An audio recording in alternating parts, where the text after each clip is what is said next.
الحمدللہ آج 7ویں پارے کا آغاز ہو رہا ہے۔ نبی کریم صلی اللہ تعالیٰ علیہ وآلہ وسلم کے صحابہ نے سب سے پہلی ہجرت حبشہ کی طرف کی۔ حبشہ ایک عیسائی ریاست تھی، وہاں کے حکمران جو شاہ حبشہ تھے وہ عیسائی تھے۔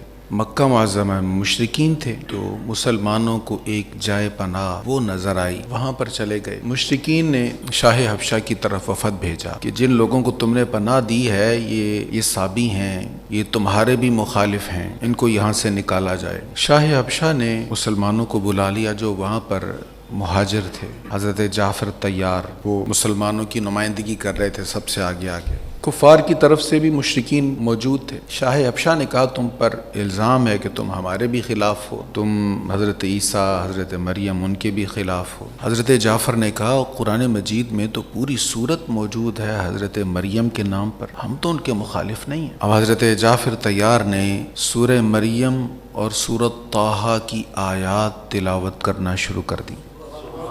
اب جب شاہ حبشہ نے قرآن مجید کی آیات بینات کو سنا اور سیدہ مریم کا ذکر مبارک سنا، اس کی آنکھوں سے چھم چھم آنسو رواں ہو گئے۔ اس کے بعد پھر وقت گزر گیا، یعنی وہاں پر مسلمانوں کی حقانیت ثابت ہو گئی کہ حضرت عیسیٰ کے بارے میں، سیدہ مریم کے بارے میں جو صحیح عقیدہ ہونا چاہیے وہی مسلمانوں کا عقیدہ ہے۔ پھر مدینہ طیبہ میں جب کریم آقا صلی اللہ علیہ وسلم ہجرت فرما کے تشریف لے آئے، یہاں بھی شاہ حبشہ کی طرف سے ایک وفد آیا حضور کے پاس۔ یہ جب حضور کی بارگاہ میں آئے، اب انہوں نے قرآن کریم حضور سے سنا۔ اب سرکار کریم علیہ السلام سے جب قرآن کریم سنا، ان کی بھی آنکھوں سے آنسو رواں ہو گئے، رونے لگ پڑے، اور روتے ہوئے انہوں نے اسلام قبول کر لیا۔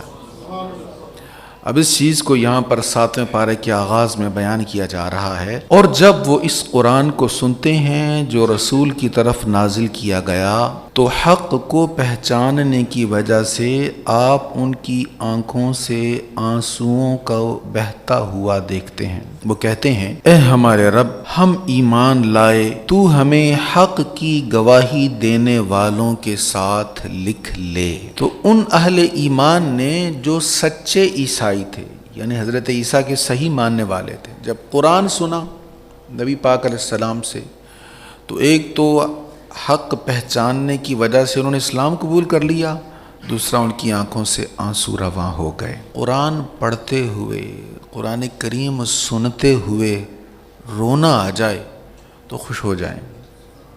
مجھے پچھلے دنوں ایک ساتھی، ہمارے جمعے کے ساتھی، انہوں نے میسج کیا جی کبھی کبھی نماز میں بڑا رونا آتا ہے۔ اسی طرح کا ایک مجھے کال آئی پچھلے جمعے کو، وہ میں نے بیان کیا تھا نا حدیث شریف کہ 7 جو ہے وہ اعمال صالحہ جائیں گے۔ وہ حاج صاحب ہمارے ایک ہیں نمازی، وہ گھر جا کے بڑے غمگین ہو گئے، روتے رہے۔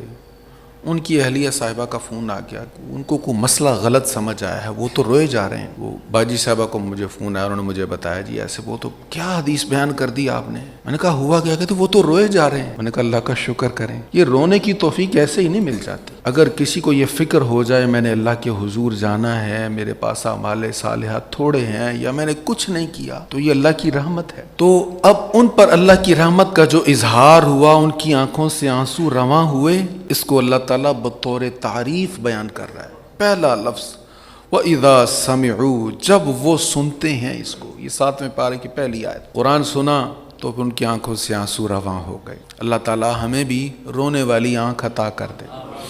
قرآن مجید سن کر خوش ہونا یہ بھی اچھی بات ہے۔ کبھی قرآن کریم کو بہت اچھا پڑھ رہا ہو تو چہروں پہ مسکراہٹ آ جاتی ہے، جیسے صبح کے ٹائم ٹھنڈی باد نسیم گرمیوں کے موسم میں یا بہار میں نکلتی ہے، جب وہ ٹھنڈی ہوا تو پھول کھل جاتے ہیں نا، ایسے ہی قرآن کوئی اچھا پڑھے تو سننے والے کا دل کھل جاتا ہے، دل کا غنچہ وہ کھل جاتا ہے۔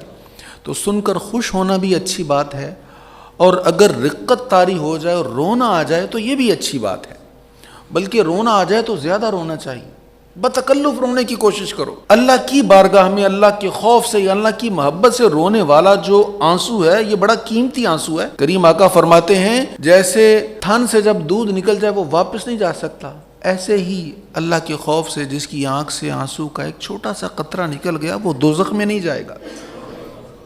لہٰذا یہ آنسو بڑے قیمتی ہیں۔ تو بچا بچا کے نہ رکھ اسے، تیرا آئینہ ہے وہ آئینہ جو شکستہ ہو تو عزیز در ہے دکان آئینہ ساز میں۔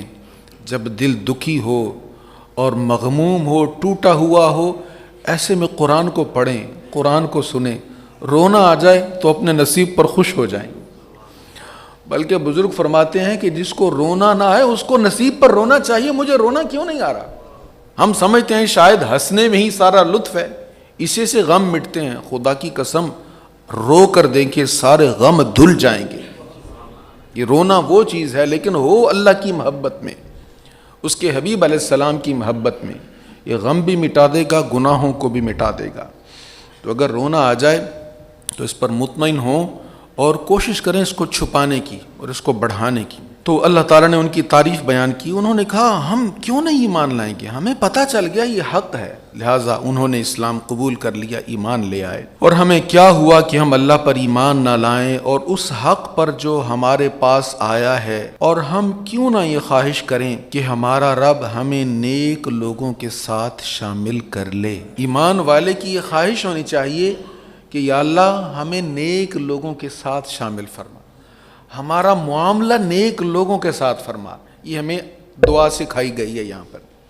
تو جب دعا یہ سکھائی گی تو عمل بھی وہی کرنا ہے نا، اپنی سنگت، اپنی صحبت، اپنی مجلس بھی نیک لوگوں کے ساتھ ہی کرنی، انہی لوگوں کے ساتھ قلبی محبت بڑھائیں، انہی لوگوں کے ساتھ کمپنی انجوائے کریں اور اپنی کمپنی کا لطف لینے کی کوشش کریں، جن کے ساتھ بیٹھنا باعث عذاب نہیں ہے بلکہ باعث جزا ہے، باعث اجر ہے۔ سو اللہ نے ان کے اس قول کے صلے میں ان کو ایسی جنتیں عطا فرمائیں جن کے نیچے سے دریا بہتے ہیں، جن میں وہ ہمیشہ رہیں گے، اور یہی نیکی کرنے والوں کی جزا ہے۔ اور جن لوگوں نے کفر کیا اور ہماری آیتوں کو جھٹلایا وہ دوزخی ہیں۔ اس سے آگے بڑا اہم مسئلہ بیان ہو رہا ہے، یہ پہلا رکوع یہاں پہ ختم ہو گیا ہے۔ کچھ صحابہ کرام نے کہا کہ ہم تو رات بھر جاگ کر عبادت کریں گے، سوئیں گے ہی نہیں۔ کسی نے کہا میں تو شادی بھی نہیں کروں گا، دنیا کی ہر جائز لذت سے بھی کنارہ کش ہو کے اپنے رب کو مناؤں گا۔ کسی نے کہا میں تو ہمیشہ روزہ رکھوں گا، کبھی روزے کے بغیر دن نہیں گزاروں گا، یہ کھانے پینے کی لذتوں سے بھی خود کو بچا کے رکھوں گا، صرف رب کو مناؤں گا۔ تو یہ آیت کریمہ نازل ہوئی، یہ آیت نمبر 87۔ اے ایمان والو، تم ان پسندیدہ چیزوں کو حرام قرار نہ دو جن کو اللہ نے تمہارے لیے حلال کر دیا ہے، اور حد سے نہ بڑھو، بے شک اللہ حد سے بڑھنے والوں کو پسند نہیں کرتا۔ جو حلال ہے اس کو کھاؤ، جو حرام ہے اس کو نہ کھاؤ، حلال کو خود پر حرام نہ کرو۔ ہمارے ہاں کچھ لوگ اپنے پاس سے ہی کچھ طریقے وضع کر لیتے ہیں کہ میں تو یہ بھی نہیں کرتا، میں تو یہ بھی نہیں پہنتا، میں تو یہ بھی نہیں کھاتا، میں تو اس طرح بھی نہیں کرتا۔ یہ جو چیز منع نہیں ہے، جس میں کوئی شک نہیں ہے، کوئی کراہت نہیں ہے، کوئی شریعت کی ناپسندیدگی نہیں ہے، اس کو چھوڑنا یہ کوئی تقوی نہیں ہے۔ اس سے کنارہ کش ہو جانا، اس کو خود پر حرام قرار دے دینا، یہ درست نہیں ہے۔ تو فرمایا وَلَا تَعْتَدُوا، حد سے نہ بڑھو، یہ حد سے بڑھنا ہے۔ حلال چیزوں کو خود پر حرام کر لینا، جو جائز چیزیں ہیں ان سے بھی کنارہ کش ہو جانا کہ میں نے یہ خود پر حرام کر لیا، یہ حد سے بڑھنا ہے۔ اور یہ مسلمانوں کی روش نہیں ہے، یہ عیسائیوں کی روش ہے۔ عیسائیوں نے، ان کے راہبوں نے، ان کے روحانی پیشواؤں نے یہ طریقہ وضع کیا جس کو ہم رہبانیت کہتے ہیں، دنیا سے قطع تعلق ہو جانا، کنارہ کشی کر لینا، سواری پر نہیں سفر کریں گے، پیدل ہی کریں گے، اچھا کھانا نہیں کھائیں گے، جو لذیذ نہیں ہے وہ کھائیں گے، اچھا لباس نہیں پہنیں گے، ایک ہی لباس پہنیں گے، بس یہی پہننا ہے، شادی بھی نہیں کرنی۔ تو یہ رہبانیت ہے، اسلام میں اس کا تصور نہیں ہے۔ اسلام جائز لذتوں کی اجازت دیتا ہے، کوئی اپنی مرضی سے ویسے کسی چیز کو نہیں پسند کرتا تو اس کو یہ پابند نہیں کیا جاتا کہ ضرور یہ پسندیدہ چیز کھا، پسند ناپسند، لیکن جو پسند ہے، حلال ہے، جائز ہے، اس سے کنارہ کش ہونا اور اس کو نیکی سمجھنا یہ غلط ہے۔ تو فرمایا جو اللہ نے حلال چیزیں کی ہیں اس کو حرام نہ کرو اور حد سے نہ بڑھو، اللہ تعالیٰ حد سے بڑھنے والوں کو پسند نہیں کرتا۔ وَكُلُوا مِمَّا رَزَقَكُمُ اللَّهُ حَلَالًا طَيِّبًا، اور اللہ کے دیے ہوئے حلال پاکیزہ رزق سے کھاؤ اور اللہ سے ڈرتے رہو جس پر تم ایمان رکھنے والے ہو۔ مفسرین فرماتے ہیں یہاں پر ذکر صرف حلال طیب کا ہے، یعنی کھانے پینے کا ذکر ہو گیا، لیکن اس سے مراد ساری چیزیں ہیں۔ جو شے اللہ نے حلال کی ہے اس کو تم استعمال کرو، جو لباس حلال ہے اس کو تم استعمال کرو، جو پاک ہے اس کو تم استعمال کرو، جو سواری حلال ہے، حلال آمدن سے تم نے لی ہے، اعلیٰ ہے، ادنا ہے، جیسی بھی ہے اس کو تم استعمال کرو۔ تو تقویٰ کا یہ معیار سمجھنا کہ بس جو بالکل سادہ سے کپڑوں میں ملبوس ہو اور چیتھڑوں سے زکوٰۃ کی اپیلیں نظر آ رہی ہیں اور پھٹا پرانا لباس ہو وہی متقی ہے، یہ غلط ہے۔ صحابہ کرام علیہم الرضوان میں سے امراء جو صحابہ تھے ان کے اعلیٰ سے اعلیٰ لباس بھی تھے، اور بہت سارے ایسے صحابہ کرام جن کے پاس مال و دولت کی فراوانی تھی لیکن لباس میں سادگی بھی تھی۔ ایک شخص حضور کی بارگاہ میں آیا اور اس کا لباس بہت سادہ سا تھا۔ سرکار کریم علیہ الصلوۃ والسلام نے فرمایا تجھے تو اللہ نے مال کافی دیا ہے۔ انہوں نے کہا جی حضور۔ فرمایا جو اللہ نے دیا وہ تیرے لباس میں جھلکتا کیوں نہیں ہے؟ جو اللہ نے عطا فرمایا اس کو پہنتا کیوں نہیں ہے؟ تو علماء فرماتے ہیں کہ جو اللہ تعالیٰ کی نعمتیں ہیں ان نعمتوں کو جائز طریقے سے اگر آپ حاصل کر سکتے ہیں تو حاصل کر کے اللہ کا شکر ادا کرنا چاہیے۔ ہاں، خواہش کا غلام نہیں ہونا چاہیے۔ جو انسان جائز خواہشوں کا غلام بنتا جاتا ہے، خود کو اپنی خواہش کے حوالے کرتا جاتا ہے، تو پھر نفس آہستہ آہستہ طاقتور ہونے لگ جاتا ہے۔ پھر وہ وقت آ جاتا ہے جب بری خواہشات بھی نفس ڈیمانڈ کرتا ہے اور پھر وہ اس کو پورا کرتا چلا جاتا ہے۔ اس لیے اس میں بہترین طریقہ یہ ہے کہ جو جائز لذتیں ہیں ان کو حاصل بھی کریں اور کبھی کبھی ان کو ترک بھی کریں۔ جیسے رمضان المبارک پورا مہینہ آتا ہے ہمارے پاس، تو یہ جائز لذتوں کو چھڑوانے کے لیے آتا ہے تاکہ ہم بھوک پیاس سے بھی اللہ تعالیٰ کے قرب کی لذت حاصل کر سکیں، تاکہ ہم قیام اللیل سے بھی اللہ تعالیٰ کی عبادت کی لذت حاصل کر سکیں۔ اور سرکار کریم علیہ الصلوۃ والسلام نے پھر اس میں نفلی روزوں کا بھی اہتمام فرما دیا، ادھر بھی ترغیب دلا دی۔ رجب المرجب میں بھی حضور نے روزے رکھے اور شعبان المعظم میں تو بہت زیادہ روزے رکھے۔ تو باقی جو ایام ہیں ان میں بھی روزوں کا اہتمام اگر ہوتا رہے تو ان طریقوں کے ساتھ اپنے نفس کو آزمائش میں ڈالتے رہنا چاہیے، تاکہ نفس اتنا ہم پر حاوی نہ ہو جائے کہ آہستہ آہستہ جائز خواہشوں کی حدود کراس کر کے ناجائز خواہشوں کی طرف ہمیں لے جائے۔ اس سے آگے قسموں کے متعلق ارشاد بڑا اہم مسئلہ ہے۔ اکثر لوگ آ جاتے ہیں قسم کا مسئلہ پوچھنے کے لیے۔ اللہ تمہاری بے مقصد قسموں پر تمہاری گرفت نہیں فرمائے گا، لیکن تمہاری پختہ قسموں پر تمہاری گرفت فرمائے گا۔ سو ان کا کفارہ 10 مسکینوں کو درمیانی قسم کا کھانا کھلانا ہے، جیسا کہ تم اپنے گھر والوں کو کھلاتے ہو، یا ان مسکینوں کو کپڑے دینا، یا ایک غلام آزاد کرنا ہے۔ جو ان میں سے کسی چیز پر قادر نہ ہو تو وہ 3 دن کے روزے رکھے، یہ تمہاری قسموں کا کفارہ ہے۔ جب تم قسم کھاؤ اور توڑ دو، یعنی جب تم نے قسم کھائی اور توڑ دی پھر تمہارا یہ کفارہ ہے۔ وَاحْفَظُوا أَيْمَانَكُمْ، اور اپنی قسموں کی حفاظت کرو۔ اسی طرح اللہ تمہارے لیے اپنی آیتیں بیان فرماتا ہے تاکہ تم شکر ادا کرو۔ تو پہلے بات یہ بیان ہوئی کہ جو لغو قسم ہے اس پر اللہ گرفت نہیں فرمائے گا۔ لغو قسم کیا ہے؟ آپ نے ماضی کے کسی واقعہ کو بیان کیا کہ ہاں ایسا ہوا تھا، میں اس پر قسم اٹھاتا ہوں کہ ایسا ہی ہوا تھا۔ آپ قسم اٹھا رہے ہیں سچی کہ فلاں نے فلاں سے یہ چیز لی تھی، میں اس پر قسم اٹھاتا ہوں، اللہ کی قسم اس نے یہ اس سے چیز لی تھی۔ آپ نے اپنی یادداشت کے مطابق، حافظہ کے مطابق سچی قسم کھائی، لیکن حافظہ میں خرابی تھی۔ یہ حافظہ میں خرابی بھی تو آ جاتی ہے نا۔ بہت ساری چیزیں ایسی ہوتی ہیں ہمیں یقین ہوتا ہے کہ ایسا ہی ہے لیکن ہم بھول چکے ہوتے ہیں، وہ ہم سے حافظہ میں خطا ہو رہی ہوتی ہے۔ یہ محدثین کرام حدیث لیتے ہوئے اتنی تحقیق کرتے رہے کہ یہ جس بندے سے میں حدیث لے رہا ہوں اس کے بارے میں کیا رہے، یہ بھولتا تو نہیں ہے۔ اس پر بڑی تحقیق ہوتی تھی۔ جو بندہ بھولتا ہو یا جس کے بارے میں کوئی کہہ جائے کہ یہ کبھی کبھی بھول بھی جاتا، اس سے حدیث نہیں لیتے تھے۔ اگر لیتے تھے تو بیان کرتے تھے کہ اس نے مجھے حدیث سنائی تو ہے لیکن اس کے بارے میں نے سنا کہ یہ بھول جاتا ہے، لہذا اب یہ حدیث ضعیف کے درجے کی طرف جا سکتی ہے۔ تو کوئی شخص اپنے طور پر سچی قسم کھا رہا ہے لیکن وہ بھولا ہوا ہے، اس کے مائنڈ میں، اس کے ذہن میں جو چیز بیٹھی ہوئی ہے وہ غلط ہے، اب اس کو یمین لغو کہیں گے کہ جو اللہ نے بیان فرمایا کہ اس پر اللہ گرفت نہیں فرمائے گا۔ ایک انسان نے اپنے طور پر سچی قسم کھائی لیکن وہ بھول چکا تھا، بڑھاپے میں ہو جاتا ہے اکثر ایسا، تو وہ بھول چکا تھا، جوانی میں بھی ہو جاتا ہے، وہ بھول چکا تھا۔ اب اگر واقعی اس نے کھائی اپنے طور پر سچی ہے، جان بوجھ کر جھوٹی قسم نہیں کھائی، تو اس پر اللہ تعالیٰ گرفت نہیں فرمائے گا۔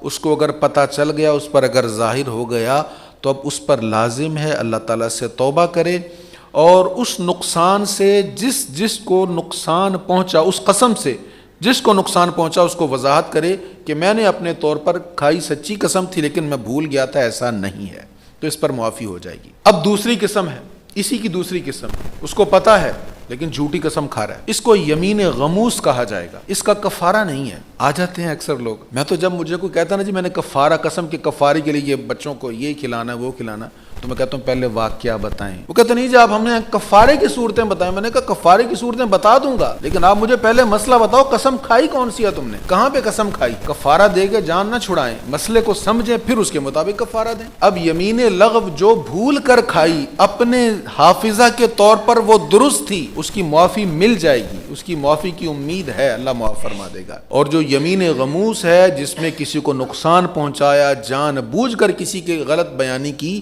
یہ حرام ہے، اس کا کفارہ نہیں ہے، اس کا کوئی کفارہ نہیں۔ 10 مسکینوں کو چھوڑ کر 100 مسکینوں کو بھی کھانا کھلا دو، اس کا کفارہ نہیں ہے، یہ اللہ تعالیٰ ہی چاہے گا تو معاف ہوگی، اسی سے توبہ کرنی پڑے گی، اس سے بھی توبہ کرنی پڑے گی، اور یہ جھوٹی قسم کھا کر جس کو نقصان پہنچایا اس سے بھی معافی لینی پڑے گی۔ ایک کچھ دیر پہلے کا واقعہ ہے، میرے پاس ایک ساتھی آ کر کہنے لگے جی قسم ایسے اس کا کفارہ دے، میں نے کہا بتائیں، نہیں بتا رہے تھے، میں نے کہا جب تک بتائیں گے نہیں آپ کا مسئلہ حل نہیں ہوگا، آپ خود کو دھوکہ دے رہے ہیں۔ تو جب پتہ چلا تو پتہ ہی کیا تھا، پارٹنر کو نقصان پہنچایا، پارٹنر کو نقصان پہنچا کر گودام سے خود مال چرا کر اس کو نقصان پہنچایا، اور پنچایت میں بیٹھ کر قسم اٹھا لی کہ میں نے یہ نہیں کیا۔ میں نے کہا اس کا تو کفارہ ہے ہی نہیں، اس کی تو معافی مانگو اللہ سے بھی اور پارٹنر سے بھی، جتنے بورے چرائیں اس کو واپس کرو یا اس سے معافی لو ان کی، اس کو کوئی یہ حساب تمہارا بنتا ہے میری طرف، یہ میں نے غلط کیا، یہ مجھ سے گناہ ہوا، مجھے تو معاف کر دے، اس سے بھی معافی لو، اس کا حق ادا کرو، پھر اللہ تعالیٰ سے معافی مانگو، وہ چاہے گا تو معاف فرما دے گا۔ تو یہ جس قسم کا یہاں پہ کفارہ بیان ہو رہا ہے اس کا تعلق ماضی سے نہیں ہے، اس کا تعلق مستقبل سے ہے، یہ جس کا کفارہ یہاں پہ بیان ہوا۔ ایک بندہ قسم کھاتا ہے میں آئندہ اپنے بھائی کے گھر میں قدم نہیں رکھوں گا، یہ قسم کھا لی، اس کا تعلق مستقبل کے ساتھ ہے، میں یہ کام نہیں کروں گا۔ اب شریعت کیا کہتی ہے، قسم تو اٹھا لیا تو نے، لیکن قسم ہے تیری غلط، اپنے بھائی سے تعلق تو نہیں توڑنا چاہیے نا، خونی رشتوں کو تو جوڑنے کا حکم ہے، لہٰذا بھائی کی طرف جاؤ، قسم توڑو، قسم کا کفارہ ادا کرو۔ اب یہاں قسم توڑنا واجب ہے لیکن قسم کا کفارہ یہاں ادا کرنا ہوگا۔ تو کوئی بھی ایسا واقعہ جس کے متعلق آپ قسم کھا لیں، مثلا کسی نے قسم کھائی کہ تو مجھے یہ چیز دے دو، تو میں قسم کھاتا ہوں اس کے بدلے میں تجھے فلاں چیز دوں گا، اب یہ قسم بہرحال پوری کرنا واجب ہے۔ اسی کے متعلق کہ وَاحْفَظُوا أَيْمَانَكُمْ، اپنی قسموں کو پورا کرو، یہ جائز کام کے لیے تم نے قسم کھائی تھی، لہٰذا اس کو پورا بھی کرو اور اس کو نبھاؤ بھی۔ ایسی قسم اگر کوئی توڑتا ہے تو وہ سخت گناہ گار ہوگا کہ اس نے ایک حقدار کا حق مارا ہے، تو ایسی قسم کا یہ کفارہ ہے، لیکن اس کفارے کے ساتھ ساتھ اس کا حق بھی ادا کرنا ہے کہ جو قسم توڑنے کی صورت میں اس کو نہیں مل رہا۔ اب وہ کفارہ کیا ہے، میں ترجمہ تو پڑھ چکا ہوں لیکن پھر بھی آپ کو عرض کر دیتا ہوں۔ کفارے کی یہاں پر جو صورتیں بیان ہوئی، پہلی صورت یہ ہے قسم کا کفارہ کہ 10 مسکینوں کو ایسا کھانا کھلانا ہے جو متوسط کھانا ہو، یا 10 مسکینوں کو کپڑے پہنا دیے جائیں۔ کھانا اگر کھلانا ہے تو 2 ٹائم کا پیٹ بھر کے کھانا کھلانا ہے، اور اگر کھانا نہیں کھلانا تو 10 مسکینوں کو مناسب کپڑے دینے ہیں، اور اگر یہ بھی نہیں کر سکتے تو پھر ایک غلام آزاد کرنا ہے، اور اگر کسی میں ان تینوں کی گنجائش نہیں ہے، وہ خود غریب ہے، نہ وہ مسکینوں کو کپڑے دے سکتا ہے، نہ وہ کھانا کھلا سکتا ہے، غلام تو آج کل دستیاب ہی نہیں، تو پھر وہ کیا کرے گا؟ اس کے لیے جائز ہے وہ 3 دن کے روزے رکھے گا۔ اب کچھ لوگ ابھی آ رہے ہیں، انہوں نے کفارہ سن لیا ہے، لیکن یہ کفارہ اس کے لیے ہے جو پہلے حصہ بیان ہو چکا ہے، پہلے حصہ ایک اہم بیان ہو چکا ہے، جس کو نہیں پتا وہ صرف اتنے کفارے والے مسئلے پر عمل نہ کرے۔ تو پہلے ایک بیان ہو چکا ہے قسم کا کفارہ، ہر قسم کا کفارہ نہیں ہوتا۔ تو اگر کوئی ایسی قسم جس کا تعلق مستقبل کے ساتھ ہے وہ کھا چکا اور وہ قسم تھی غلط، اس قسم کو توڑنا اس پر واجب تھا، تو ایسی قسم کو وہ توڑے۔ مثلاً کوئی کہے میں نماز نہیں پڑھوں گا، قسم اٹھا لی، مسجد میں نہیں جاؤں گا، قسم اٹھا لی، تو ایسی قسم کو توڑے اور کفارہ ادا کرے۔ کفارہ کیا ہے؟ 10 مسکینوں کو کھانا کھلانا، یا پھر 10 مسکینوں کو کپڑے دینا، یا ایک غلام آزاد کرنا، اور جو ان تینوں میں سے کچھ بھی نہ کر سکے، غریب ہو، تو پھر اس کو 3 روزے رکھنے چاہیے۔ اللہ تعالی ہمیں سچ بولنے کی، سچ کہنے کی، اس پر عمل کرنے کی توفیق نصیب فرمائے۔ وآخر دعوایا ان الحمد للہ رب العالمین۔